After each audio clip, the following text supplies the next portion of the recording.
Assalamualaikum warahmatullahi wabarakatuh. Bismillahirrahmanirrahim. Wassalatu wassalamu ala Rasulillah Muhammad bin Abdillah wa ala alihi washabihi wa la hawla wa la quwwata illa billah. Rabbi shrah li sadri wa yassir li amri wahlul 'uqdatam min lisani yafqahu qawli wa saddid lisan qalbi sallallahu alaihi wasallam. Subhanaka la ilma lana illa ma 'allamtana innaka antal alimul hakim. Alhamdulillah, jamaah salat subuh masih besar istiqomah. Kula lan panjenengan sedaya diparingaken nikmat kang ageng oleh Allah Subhanahu wa taala sehingga dapat melaksanakan salat subuh bersama-sama di Masjid Al-Istiqomah ini, sebagaimana disabdakan oleh Nabi Muhammad SAW, man shalal ma'asya fi jama'atin faka'annama qama nisfal lail wa man shalal subha fi jama'atin faka'annama qama laila kullah. Wa fi riwayatin man shalal subha fi jama'atin kana fi himatillahi ta'ala kana fi himatillahi hatta yusiwa wa man shalal 'asya fi jama'atin kana fi himatillahi hatta yusbih. Di dalam hadis Nabi SAW itu dawuh, barang siapa yang sholat subuh berjamaah, maka dia itu di dalam perlindungan Allah sampai masuk waktu sore. Dan barang siapa yang sholat isya berjamaah, maka dia itu berada di dalam perlindungan Allah sampai waktu subuh. Barang siapa, dalam hadis yang diriwayatkan oleh Sayyidina Utsman bin Affan, rawahu Muslim, barang siapa yang sholat isya berjamaah, maka dia akan telah menghidupkan setengah malamnya dengan ibadah. Dan barang siapa yang sholat subuh berjamaah, maka seakan-akan dia telah menghidupkan seluruh malamnya dengan ibadah. Napa malih para hadirin, kula lan panjenengan sedaya saged hadir maos mengkaji ilmu, yakni kitab Bulughul Maram. Sakmenika didhawuhaken kali Gusti Nabi Muhammad sallallahu alaihi wasallam, Nabi dawuh kepada sahabat Abdullah bin Mas'ud, ya Ibnu Mas'ud, julusuka sa'atan fi majlisil ilmi la tamassu qalaman wa la taktubu harfan khairun laka min iski alfi raqabatin. Dirasikan Nabi, wahai Ibnu Mas'ud, duduknya kamu sesaat di majelis ilmu, majelis yang disebut dibahas tentang ilmu. Saat ini kumpulan panjenengan sedaya bersama-sama belajar kitab Bulughul Maram hadis Nabi sallallahu alaihi wasallam. Niku katanya Nabi, duduknya kamu sesaat di majelis ilmu, kamu tidak memegang pena, tidak menulis satu huruf pun, itu lebih baik bagi kamu daripada memerdekakan 1000 budak. Dan juga ditambah lagi Al-Habib Al-Imam Al-Qutub Alwi bin Abdullah bin Idris bin Syihab, beliau menuturkan bahwasanya man hadar majelis min majalisil khair fi Ramadan kana lahu bi kulli qadamin ibadatu sanatin.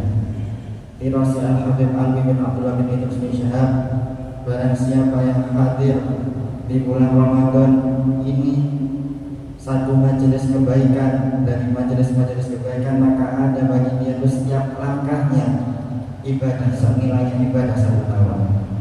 Untuk para hadirin, apa yang sudah Allah anugerahkan kepada ulama panjenengan sedaya yang wajib kita syukuri. Dan terus syukur itu boten usah neko-neko. Kula lan panjenengan sedaya diparingaken sehat, saged salat berjamaah, saged taat, niku pun nikmat yang luar biasa. Namun yang namanya manusia niku tirasi ulama la ya'rifu qadran illa ba'da salam. Seseorang itu tidak mengetahui kadar nikmat terkecuali setelah dicarumnya nikmat tersebut. Diparingi nikmat kang hebat, yaitu sehat, Ki biasa-biasa mawon buat bersyukur. Tapi memang tiba diparingi sakit baru pas sehat dan nggak mau melakukan ibadah. Atas nikmat itu buat neko-neko pun diparingi nikmat ibadah, nikmat sehat itu pun luar biasa. Sama niko pun termasuk sesuatu yang dapat mencegah seseorang itu dari bersyukur. Niku biasanya pun dikarenakan terlalu melihat nikmat orang lain.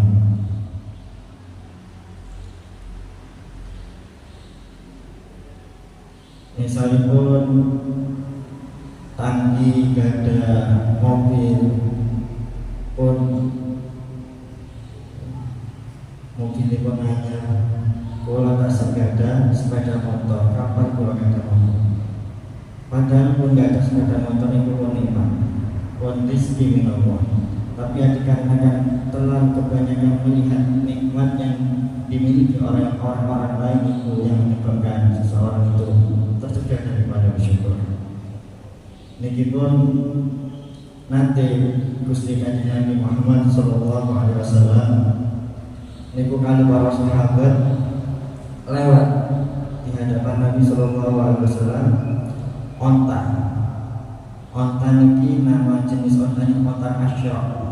Onta asyra itu onta yang atau onta asyra itu adalah harta yang paling mahal di kalangan bangsa Arab pada waktu itu, orang Arab pada waktu itu. Ketika Nabi melihat onta tersebut, Nabi niku memejamkan mata. Terus katanya para sahabat, wahai Nabi, kenapa kok panjenengan itu memejamkan mata pada ini harta terbaik kita, harta terbaik kita, bangsa orang-orang Arab. Nabi mengatakan bahwa Allah melarang saya, yaitu didakwakan Allah berfirman di dalam Al-Quran dalam surat Taha, la tamuddanna ainaika ila ma mata'na bihi azwajan minhum zahratal hayatid dunya linaftinahum fi. Janganlah kamu itu ulurkan kedua mata kamu untuk melihat sesuatu yang telah kami berikan kepada golongan yang lain, zahratal hayatid dunya, sebagai perhiasan dunia. Karena kami berikan hal tersebut linaftinahum fi, itu untuk memberikan ujian terhadap mereka. La tamuddanna ainaika ila ma nabi azwajan minhum. Dados mengakhiri, jadi belajar untuk bersyukur nikmat Allah, termasuk merupakan yang bisa ditakdir oleh Allah untuk melaksanakan ibadah. Melanjutkan kajian kitab Bulughul Maram, kitab jihad. Wa an Ka'b bin Malik radhiyallahu anhu anna Nabiy sallallahu alaihi wasallam kana idza arada waswatan warra bi ghairiha, muttafaqun alaih. Dari sahabat Ka'b bin Malik radhiyallahu anhu, sesungguhnya Nabi sallallahu alaihi wasallam ketika beliau menginginkan ghazwah berperang, beliau niku aisyataroha bi ghairiha bi annahu atan fiha yuridu min isabatil aqd wa jihad. Warra bi ghairiha, Nabi menyembunyikan atau menutupi peperangan tersebut dengan peperangan yang lain. Jadi ini membahas peperangan. Ini termasuk strateginya Nabi sallallahu alaihi wasallam di dalam peperangan. Terus kajian subuh ini 4 hari ke depan itu membahas tentang jihad, dan kebanyakan itu tentang perang. Di bab perangnya Nabi Muhammad SAW. Sebelum melangkah ke dalam pembahasan tersebut, ini perlu diketahui dalam kitab Fiqh Sirah An-Nabawiyah yang dikarang oleh Syekh Said Muhammad Ramdan Al-Muti, beliau memaparkan situ bahwasanya tahapan-tahapan dakwah Nabi Shallallahu Alaihi Wasallam itu terbagi menjadi 4. Di selama dakwahnya Nabi 23 tahun itu, dakwahnya Nabi kata Syekh Sa'id Ramdan itu terbagi menjadi 4. Yang pertama yaitu ada waktu sirrat. Terus 13 tahun Nabi di Makkahul Mukarramah, kemudian Nabi hijrah 10 tahun di Madinah. Tahapan dakwah yang pertama yang dilakukan oleh Nabi itu adalah dakwah sirrat. Wastamara salasa sanawat. Dakwah yang pertama itu dakwah secara sembunyi-sembunyi. Terus Nabi itu yang pertama kali itu dakwah secara sembunyi-sembunyi, dan itu berlangsung selama 3 tahun. Terus Nabi ketika Nabi berdakwah, jadi Nabi itu hanya berdakwah kepada keluarga terdekat, kepada orang-orang yang memang dia itu punya kemauan untuk kebaikan, untuk mau masuk Islam. Itu berjalan selama 3 tahun. Kemudian tahapan dakwah yang kedua itu dakwah jahran bil lisan faqat kita. Tahapan dakwah yang kedua yang dilakukan oleh Nabi Shallallahu Alaihi Wasallam itu adalah dakwah secara terang-terangan. Dakwah secara terang-terangan yaitu setelah 3 tahun tahapan dakwah pertama sampai Nabi hijrah. Itu dakwah secara terang, itu hanya menggunakan lisan. Jadi Nabi itu mulai memunculkan agama Islam di hadapan orang-orang kafir, hanya menggunakan lisan tanpa ada perangan. Terus Nabi Muhammad SAW itu dakwah di kota Mekah itu buatan-buatan terang. Karena apa? Belum ada perintah dari Allah Subhanahu Wa Taala. Itu dalam tahapan pertama. Nanti di sini ada pembahasannya masing-masing. Dari dakwah sirrat, dakwah jahran. Jika di situ Syekh Sa'id Ramdan itu memaparkan kenapa Nabi SAW itu memulai dakwahnya itu kalau sembunyi-sembunyi pertama kali, kemudian terang-terang. Di situ terdapat hikmah. Terus dalam segala fi'ilnya Allah itu selalu terdapat hikmah. Apalagi ini adalah siratul nabawiyah, sebab terjadi dalam hidupnya Nabi SAW. Tentu di situ terdapat hikmah yang tersembunyi. Termasuk contoh ini ya, Nabi SAW itu lahiripun yatim, ditinggal kali ayahipun. Jadi Nabi Muhammad SAW 2 bulan di kandungan Sayyidah Aminah niku Allah cabut ayahnya Nabi SAW itu Sayyid Abdullah. Nanti kenapa Nabi kok dalam perjalanan hidupnya Nabi belum lahir itu Allah sudah ambil ayahnya, bahkan masih di kandungan belum sempat melihat sosok ayahnya itu seperti apa. Ini disebutkan di dalam Kutubus Sirah. Salah satu yang ditaklik kitab Al-Anwarul Muhammadiyah. Bahkan malaikat ketika ayah dan Nabi itu dicabut oleh Allah Subhanahu Wa Taala, para malaikat itu sanjang kepada Allah Subhanahu Wa Taala, Ya Rabb, ya Allah, bukankah Nabi Muhammad itu adalah kekasihmu? Namun kenapa engkau cabut terlebih dahulu ayahandanya, padahal Nabi Muhammad itu adalah kekasihmu? Bukankah itu adalah ayahnya kekasihmu? Kenapa kamu cabut terlebih dahulu? Itu pertanyaan malaikat kepada Allah Subhanahu Wa Taala. Kemudian Allah Subhanahu Wa Taala memaparkan, Allah menjawab,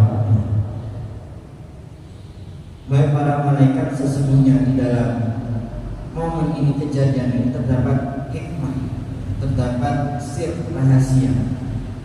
Apa ibu dijelaskan dulu waktu ta'lim bersirah. Di situ Allah sedang menampakkan rasa kecemburuannya Allah terhadap kekasihnya. Di Nabi Muhammad dengan Habibullah, Nabi Muhammad itu kekasih kepada Allah. Di Allah dalam peristiwa ini Allah sedang menampakkan rasa kecemburuannya Allah terhadap kekasihnya. Bagaimana? Karena seorang ayah, peran seorang ayah terhadap anak itu seperti apa? Jadi yang namanya ayah itu mu'addib, murabbi, yang mendidik, yang merawat seorang anak itu ya ayah. Yang memberikan kasih sayang itu ayah. Yang menafkahi, yang membiayai itu ayah. Dan Allah Subhanahu Wa Taala tidak ingin kekasihnya kasihnya seperti itu. Allah ingin Nabi Muhammad kasihku, akulah yang akan merawatnya, akulah yang akan mendidiknya. Sehingga ketika anak kecil itu, yang anak kecil menawi butuh sesuatu, ingin sesuatu, niku pasti manggilnya ya abah, wahai ayah. Kenapa ya? Karena memang ayahnya yang merawat, ayahnya yang mendidik. Tapi ketika Nabi Muhammad SAW itu membutuhkan sesuatu, maka yang dipanggil adalah ya Rabbi, ya Rabbi. Kenapa? Yang mendidiknya adalah Allah Subhanahu Wa Taala tanpa melalui perantaranya.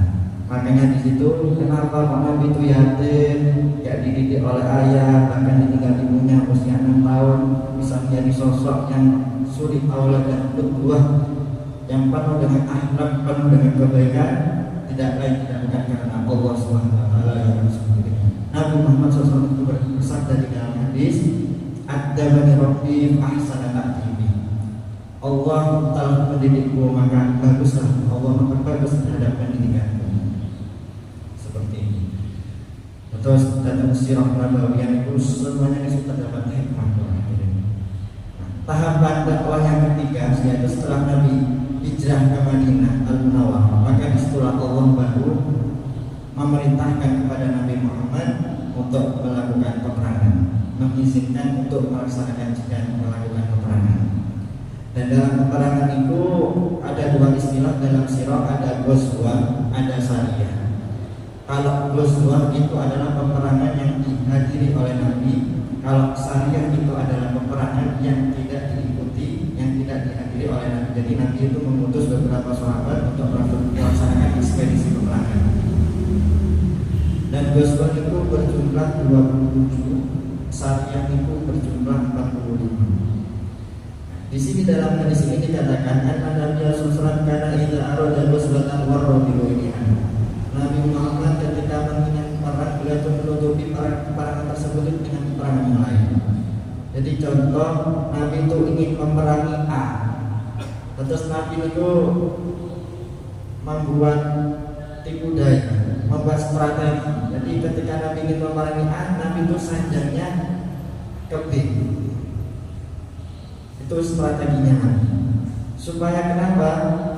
Supaya karena yang namanya perang itu adanya setelah hijrah Nabi ke Madinah. Dan di Madinah itu di situ terdapat 3 penduduk.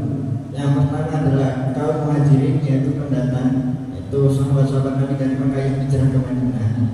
Yang kedua adalah sahabat Ansor atau penduduk Madinah itu sendiri, yang terdiri dari 2 suku, yaitu suku Aus sama suku Khazraj. Dan yang ketiga itu adalah kaum Yahudi. Kaum Yahudi itu ada 3, ada Bani Nadir, ada Bani Qainuqa, ada Bani Quraidah.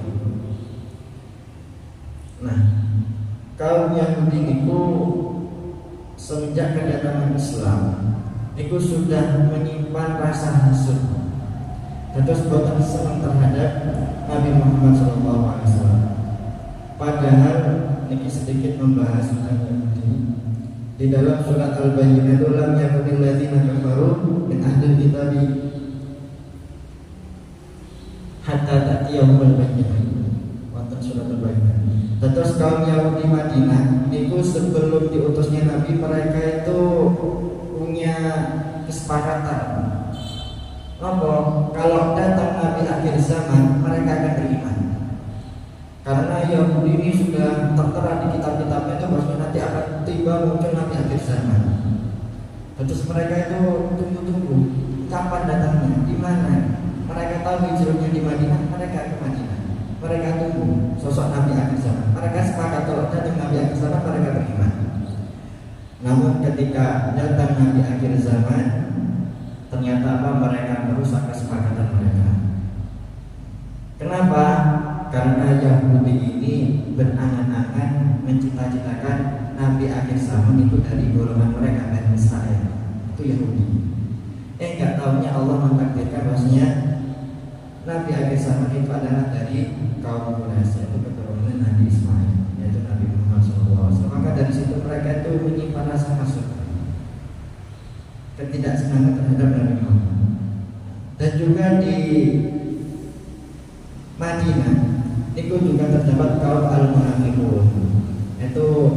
kelompok, yaitu golongan yang zahirnya iman tapi batinnya niku boten. Terus sering Kanjeng Nabi niku ketika berbicara kepada para sahabat mengenai strategi perang, beliau itu melakukan yaitu tipu daya, yaitu melakukan yaitu seperti tadi ingin memanah A, beliau tujukan ke B dan lain sebagainya. Supaya kenapa? Supaya tidak ada kebocoran di situ. Jadi ini pinternya Nabi Muhammad SAW dalam strategi perang. Ketika beliau hendak ingin berperang, beliau perhatikan betul, jangan sampai rencana beliau itu bocor. Kenapa? Di sekeliling beliau itu terdapat kaum Yahudi terhadap kaum munafik. Sehingga ketika Nabi saya akan memerangi A, maka mereka ketika tahu akan membocorkan akan menyampaikan ke A, sehingga ketika Nabi menyerang mereka sudah siap siaga. Nah itu dalam sirah Nabawiyah seluruh peperangan Nabi itu beliau melakukan tauriyah, itu yang seperti tadi dibahas. Cuma satu peperangan yang tidak, yang Nabi memang berbicara secara terang-terang, yaitu peperangan Hunain. Kenapa peperangan di dalam peperangan Hunain Nabi itu terang-terangan menyatakan peperangannya? Karena peperangan Hunain ini perang yang sangat besar dan lokasinya itu berada di Syam. Tentu sahabat itu harus benar-benar mempersiapkan persiapan mereka dengan matang. Sehingga Nabi pun berkata kepada para sahabat, mengumumkannya dengan terang-terang bahwasanya beliau akan memerangi Hunain. Itu hadis yang Waan Ka'ab yang hadis pertama yang dibaca.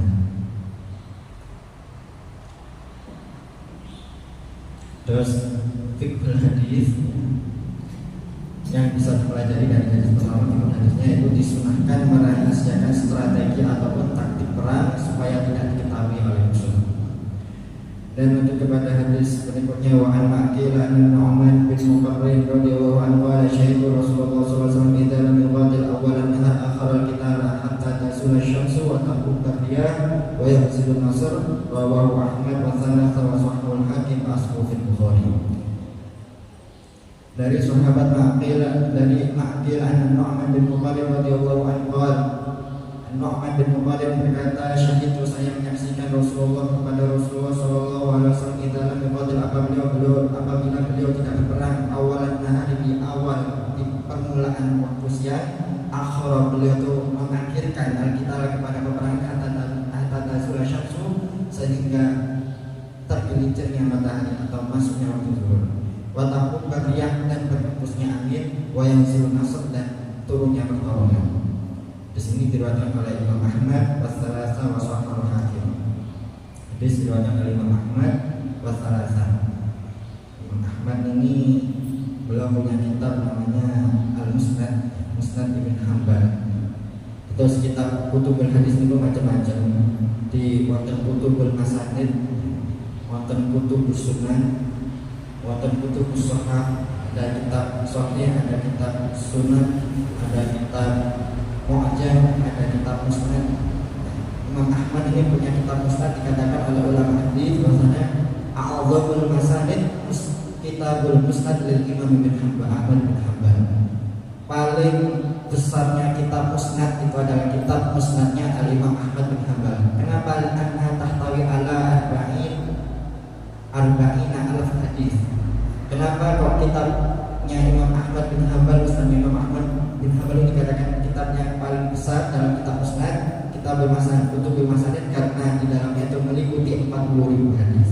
Itu kitab Ahmad bin Hanbal, Imam Ahmad bin Hanbal, Sahihul Madhab Hanbali. Beliau itu luar biasa orang ini. Beliau itu beribadah sholat malam itu tiap malam 300 rakaat. Kemudian menghatamkan Quran itu 1 minggu 2 kali. Di 1 kali malam, 1 kali siang. Dan memang Imam Ahmad bin Hanbal ini hidup di zaman fitnah. Terus beliau itu banyak mendapatkan fitnah. Salah satu fitnah yang terjadi pada beliau itu dipimpin oleh pemimpin yang zalim yang menyatakan bahwa Al-Quran itu adalah makhluk. Terus Ahmad bin Hanbal beliau ini betul-betul berjuang, memperjuangkan bahwasanya memperjuangkan akidah bahwasanya Al-Quran itu bukan makhluk. Artinya kalau bukan makhluk.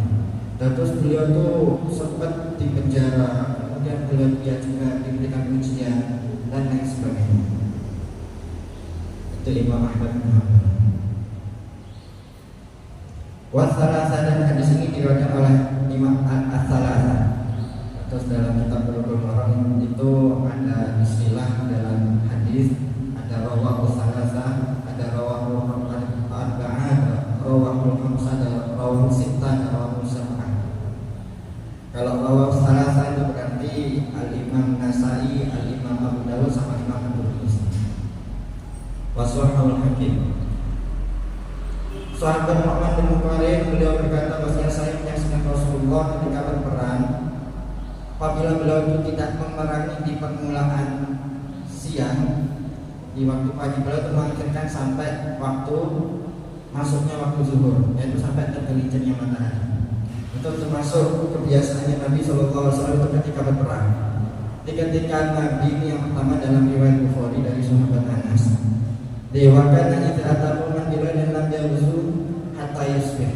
Jadi Nabi itu kalau mendatangi satu kaum, ketika memerangi satu kaum, datangnya di waktu malam, Nabi itu tidak langsung memerangi terkecuali sudah masuk waktu subuh. Terus ngaten. Jadi kalau Nabi datangnya malam, Nabi itu tidak langsung memerangi terkecuali sudah masuk waktu subuh. Nah, dalam keterangan di sini, ketika Nabi itu tidak memerangi di waktu permulaan waktu siang, jadi waktu pagi, maka beliau itu mengakhirkannya sampai hatta tazula syamsu, sampai tergelincirnya matahari, yaitu masuknya waktu zuhur. Sebabnya kenapa? Imam Ali bin Abbas al-Maliki dalam Ibanatul Ahkam ketika mensyarahkan Bulughul Maram menjelaskan bahwasanya sebab kenapa Rasulullah itu mengakhirkan perang, yaitu supaya beliau itu mendapati waktu sholat, yaitu karena tibanya waktu sholat, yaitu waktu sholat zuhur. Kenapa kok waktu sholat zuhur? Fi'i madzannatu ijabah doa. Karena ketika tiba waktu sholat, ikut terbuka waktu ijabah doa. Jadi terus Nabi pengen sholat terlebih dahulu, berdoa dan baru berperang.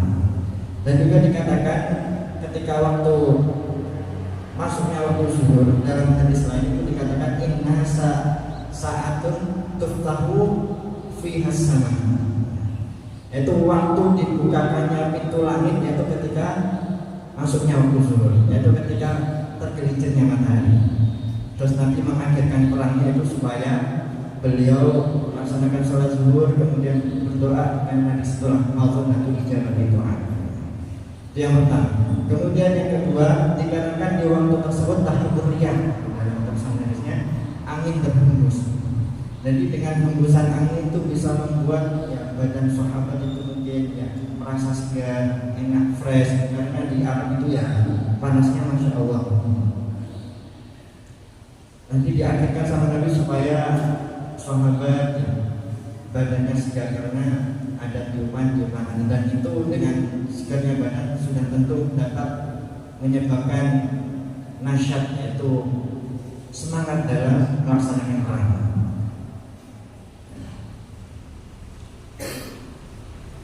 Terus fiqhul hadis dalam hadis yang kedua ini, yaitu sebagaimana yang sudah diterangkan tadi,